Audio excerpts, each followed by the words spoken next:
హనుమంతుడు మహేంద్రగిరి పర్వతం నుంచి సముద్ర లంఘనం చెయ్యబోతూ అక్కడ ఉన్నటువంటి వానర వీరులందరితోనూ చెప్తాడు. వానర వీరులారా, మీరెవరూ కూడా భయపడవద్దు. నేను ఇప్పుడే లంకా నగరానికి బయలుదేరుతూ ఉన్నాను. నేను ఎలా వెళతానో తెలుసా? యథా రాఘవ నిర్ముక్త శరః శ్వశన విక్రమ గచ్చేత్ తద్వద్ గమిష్యామి లంకాం రావణ పాలితాం. నేను ఇప్పుడే రాముని చేత విడవబడినటువంటి బాణంలాగా ఆకాశ మార్గంలో లంకా నగరానికి వెళతాం అన్నాడు.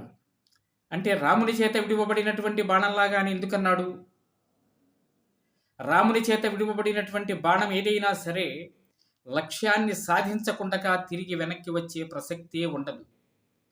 ఆ కారణం చేత అలా అన్నాడు.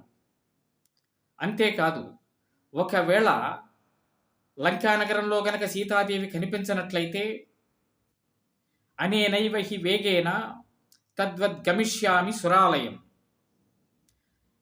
అదే వేగంతో నేను అక్కడి నుంచి స్వర్గలోకానికి వెళతాను. స్వర్గలోకంలో కూడా సీతాదేవి కనిపించనట్లయితే మళ్ళీ తిరిగి లంకా నగరానికి వస్తాను. వచ్చి బద్ధ్వా రాక్షస రాజానం ఆనయిష్యామి రావణం, రావణాసురుని బంధించి తీసుకొస్తానన్నాడు. ఒకవేళ అది కూడా సాధ్యం కాకపోతే ఆనయిష్యామి వా లంకాం సముత్పాట్య సరావణం, రావణాసుడితో సహా లంకా నగరాన్ని మొత్తాన్ని పెళ్లగించి తీసుకొని వస్తానన్నాడు. సర్వదా కృతకార్యోహం ఏష్యామి సహ సీతయ.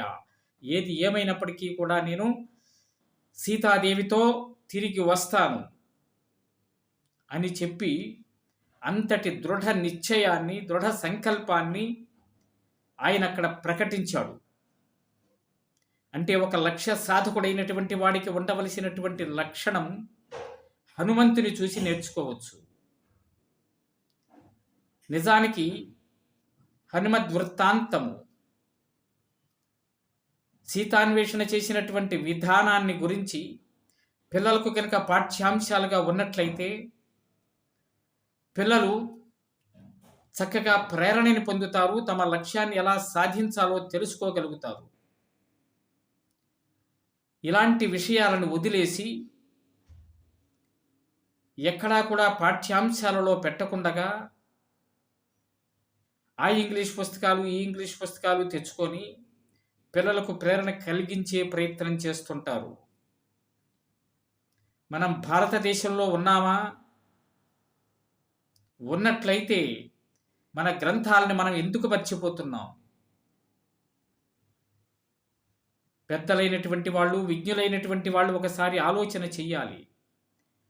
భగవద్గీత ఎందుకు పుట్టింది?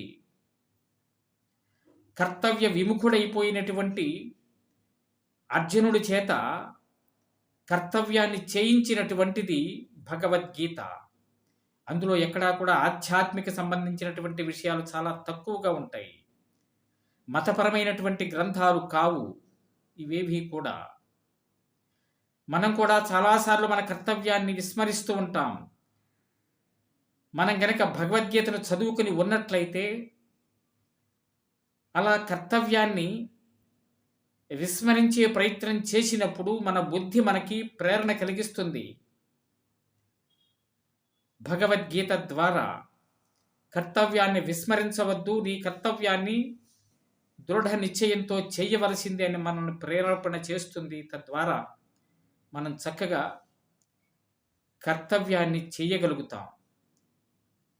ఇది రామాయణం కానీ భగవద్గీత కానీ మనకు నేర్పేటటువంటి విషయాలు. ఇప్పటికైనా మనం మన ధర్మాలని పిల్లలకు అందించే ప్రయత్నం చేస్తూ తరువాతి తరాల వారికి కూడా ఈ యొక్క సనాతన ధర్మం అందే ప్రయత్నం చేద్దాం. జై శ్రీరామ్.